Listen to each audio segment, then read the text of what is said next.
नमस्कार मित्रांनो, तुमचे स्वागत आहे माझ्या एका नवीन व्हिडिओमध्ये. तर आपण ह्या व्हिडिओमध्ये जीन ॲनोटेशन म्हणजे काय ते पाहणार आहोत. चला तर व्हिडिओला सुरुवात करूयात.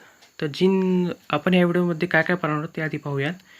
Gene annotation, steps of gene annotation, application आणि ओव्हरव्ह्यू. तर सर्वात प्रथम जीनची सायंटिफिक डेफिनेशन आपण पाहूया.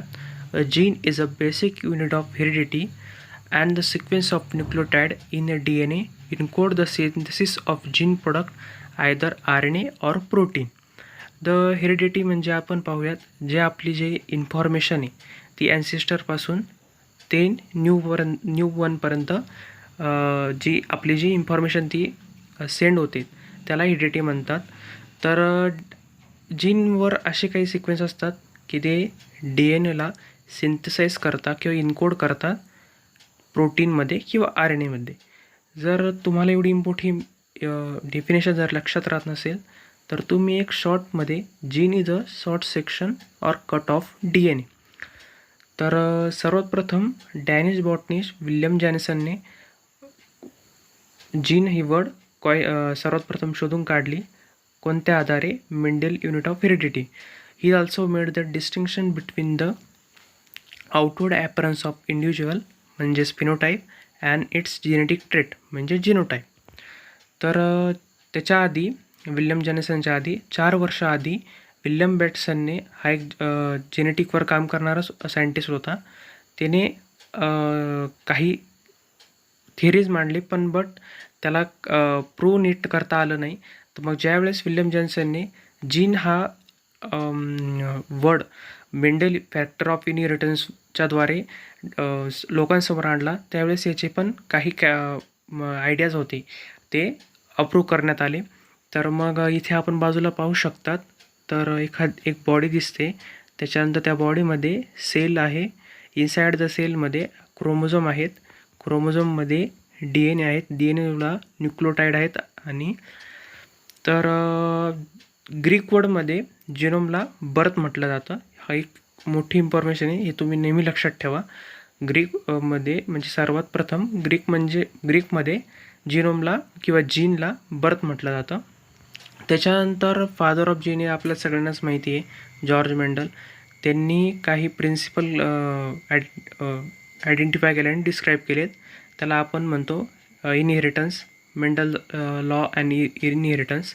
त्यांनी पी प्लांटवर वर्क केलं आणि त्यांनी पब्लिश केलं 1866मध्ये. तर त्यांच्या ह्या थिअरीला मेंडल इनहेरिटन्स असं नाव दिलं गेलं. त्याच्यानंतर एक इथे fruit flies illuminate the chromosome theory आहे. एक ग्रुप होता सायंटिस्टचा कोलंबिया युनिव्हर्सिटीमध्ये. त्यांचे ऑथर होते किंवा त्यांना एक सायंटिस्ट होते थॉमस हंट मॉर्गन, आणि त्यांचा काही ग्रुप होता. त्यांनी फ्रूट फ्लाय म्हणजे डॉर्सपोला मेलेगास्टरवर काम केलं आणि त्यांनी क्रोमोझोम म्हणजे जीन काढला आणि त्याचे जेनेटिक लिंकेज डिस्क्राईब केलं आणि डिस्कवर केलं. आणि ते लिनियर क्रोमोझोममध्ये आहे की त्यांनी ते डिस्क्राईब केलं. आणि त्यांच्या या एक्सपेरिमेंटला नोबेल प्राईज पण भेटलं आहे, physiology or medicine for helping the establish the chromosome theory of inheritance. त्यांनी हे फ्रूट फ्लायवर सर्वात प्रथम फ्रूट फ्लाय म्हणजे हा मॉडेल ऑर्गॅनिझम आहे. आणि मॉडेल ऑर्गॅनिझम म्हणजे काय, म्हणजे त्याला मॉडेल ऑर्गॅनिझममधून का म्हटलं जातं? खरं तर तो फास्टली ग्रो होतो. आणि जर तुम्ही पाहिलं, जर काही दिवस जर तुम्ही केळं बाहेर असे ठेवलेत तर त्याच्यावर जे चिलते म्हणतो आपण त्यांना, तर जे हिंडत असेल ते म्हणजे फ्रूट फ्लाय. ते इझिली आयसोलेट होतात आणि त्यांची टाईम डेथ वाटतं 10 to 12 डेज आहे. माझ्या माहितीनुसार तुम्ही एकदा नेटवर चेक करू शकतात. 10 to 12 डेज त्यांचा टाईम पिरियड असतो जिवंत राहण्याचा. आणि इझिली आयसोलेट होतं, त्यामुळे त्यांनी मॉडेल ऑर्गॅनिझम म्हणून डॉर्सोफिलाचा मॉडेल ऑर्गॅनिझम म्हणून उपयोग केला होता. तर मग आपण पाहिलं आत्तापर्यंत जीन. आता ॲनोटेशन पाहूया. A note by way of explanation or comment added to the text or diagram. तर मग जीन ॲनोटेशनलाच DNA ॲनोटेशन म्हटलं जातं.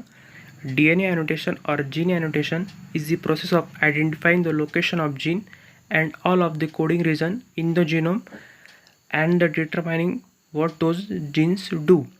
तर जीन ॲनोटेशन मुळे आपण आयडेंटिफाय करू शकतो लोकेशन ऑफ अ जीन आणि त्याचे कोडिंग रिजन कोणकोणते ते आपण आयडेंटिफाय करू शकतो. म्हणजे एक्झॉन. इंट्रॉन हा नॉन कोडिंग पार्ट असतो आणि एक्झॉन हा कोडिंग पार्ट असतो जीनवरती. तर मग एक मेथड आहे फिंडर, इथं खाली पाहू शकता तुम्ही. Gene in a eukaryotic genome can be annotated using the finder. म्हणजे युकॅरियोटिकमधला जीन जर तुम्हाला त्याचे कोडिंग रिजनवर जर पाहायचे असतील तर तुम्ही फिंडर ही प्रोसेसने आपण किंवा टूलने आयडेंटिफाय करू शकतात. तर स्टेप्स ऑफ जीन ॲनोटेशन. तर 3 स्टेप आहे महत्त्वाच्या. त्या पहिल्या स्टेपमध्ये identify the portion of genome that do not code for protein. म्हणजे जो इंटर्नवाला पार्ट आहे तो आधी आयडेंटिफाय करायचा, जो प्रोटीन कोड करू शकत नाही. तर दुसऱ्या स्टेप्समध्ये आहे identify the element on the genome, a process called as a gene prediction.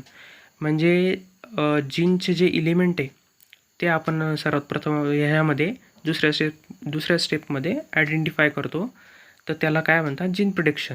आणि तिसरी स्टेप आहे attaching the biological information to this element. म्हणजे त्याला कोणकोणती बायोलॉजिकल इन्फॉर्मेशन ॲड आहे किंवा अटॅच आहे, तर ती तिसऱ्या स्टेप्समध्ये आपण आयडेंटिफाय करू शकतो. तर मग automatic annotation tool attempt to perform this steps via computer analysis. आता तसं ब्लास्ट आणि फिंडर ह्या मेन टूलने आपण जीन ॲनोटेशन करू शकतो, पण ह्याआधी हे सर्व मॅन्युअली केलं जायचं, एका कागदावर केलं जायचं. तर मग त्याच्यानंतर जेव्हा कम्प्युटर ॲनालिसिस झालं तर मग त्याच्यावर ब्लास्ट आणि फिंडर ह्या मेथडने आपण जीन ॲनोटेशन करू शकतो आणि त्यालाच आपण ॲटोमॅटिक ॲनोटेशन असं म्हणतो. आणि एक सिम्पल मेथड आहे a gene of gene annotation release on the homology based search tool like a blast to search of homologous gene in specific databases. The resulting the information is then used to annotate the gene and genome. तर homology म्हणजे काय, एक similar character असणारे आणि similar information code करणारे gene हे आपण शोधून काढू शकतो ब्लास्ट ॲप टूलने. आणि सॉर्ट्स ऑफ जीन ॲनोटेशन म्हणजे टाईप ऑफ जीन ॲनोटेशन. तर त्याच्यात 2 टाईप पडतात, स्ट्रक्चरल ॲनोटेशन आणि फंक्शनल ॲनोटेशन. स्ट्रक्चरल ॲनोटेशन म्हणजे काय, structural annotation consist of a identification of a gene element like coding region and gene structure. तर मग structural ॲनोटेशनमध्ये सर्वात प्रथम त्याचे कोडिंग रिजन कोणतं आहे म्हणजे एक्झॉन, ते आपण आयडेंटिफाय करतो. त्याचं जीन स्ट्रक्चर कसं आहे तर ते आपण आधी आयडेंटिफाय करतो. आणि फंक्शनल ॲनोटेशन म्हणजे काय, functional annotation consist of attaching the biological information to genomic element. It carry out the biochemical, biological, involve the regulation and interaction and expression. तर आपण जीन ॲनोटेशनचा फीचर पाहूयात. Active area of research in bio informatic. With the help of this process identify the location of a gene and all of the coding region. आपण ह्या प्रोसेसने, ह्या gene annotation ह्या प्रोसेसने आपण location identify करू शकतो जीनचं. त्यानंतर कोडिंग रिजन आयडेंटिफाय करू शकतो. त्याच्यानंतर DNA annotation represent the genetic material information related to the genomic position to intron, exon or economical boundaries, regulatory sequences, repeated genes and protein product. तर आपण मगाशीच म्हटलो तसं जीन ॲनोटेशनमध्ये आपल्याला इंट्रॉन आणि एक्झॉनचे जो पार्ट आहे तो आपण आयडेंटिफाय करतो, त्याची इन्फॉर्मेशन, त्याच्यात जेनेटिक मटेरियल कोणकोणते ते आपण आयडेंटिफाय करतो. त्याच्यानंतर रिपीटेड जीन कोणकोणते झालेत ते आपण आयडेंटिफाय करतो. आणि प्रोटीन प्रोडक्ट म्हणजे कोणते पार्ट, म्हणजे एक्झॉन जो पार्ट आहे जीनमधला तो प्रोटीन कोड करतो आहे तर ते आपण आयडेंटिफाय करू शकतो. It has a automated process for statically associated with the oncology term and protein domain or combination.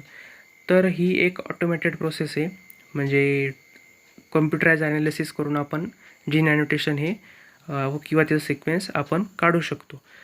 तर जास्त करून ही जीन ॲनोटेशन हे ऑन्कोलॉजी डिपार्टमेंटमध्ये जास्त कामात येतं, म्हणजे डायग्नोसिस आणि ट्रीटमेंट आणि cure to the tumour or cancer ह्या ऑन्कोलॉजीचं मेन पर्पज आहे. त्याच्यामध्ये ही जीन ॲनोटेशन ही सर्वात महत्त्वाचं आहे. आणि प्रोटीन डोमेन आणि कॉम्बिनेशन म्हणजे त्याच्याने आपल्याला प्रोटीन कोड प्रोटीनचं कॉम्बिनेशन समजतं आणि त्याचे डोमेन पण समजतात. तर ओव्हरव्ह्यू म्हटलं तर आपण एखादा जीन आहे, एखादा जीन आहे, तर त्याला आपण सिक्वेन्स करायचं.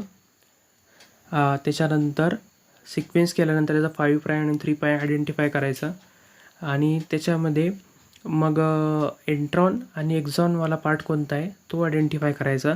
आयडेंटिफाय केल्यानंतर RNA प्लायसिसिंगमध्ये एक्झॉन पार्ट हे जवळ येतात. त्याच्यानंतर इंट्रॉन हा इल्युमिनेट केला जातो आणि एक्झॉनचं कन्वर्जन पुढं प्रोटीनमध्ये होतं आणि किंवा RNAमध्ये होतं आणि इंट्रॉन जो हा असतो तो पुढे जाऊन दुसऱ्या एका एक्झॉनला ॲड होतो आणि न्यू जीन फॉर्म होतो आणि त्याच्यानंतर त्याचे परत कन्वर्ट होतं RNA आणि प्रोटीनमध्ये.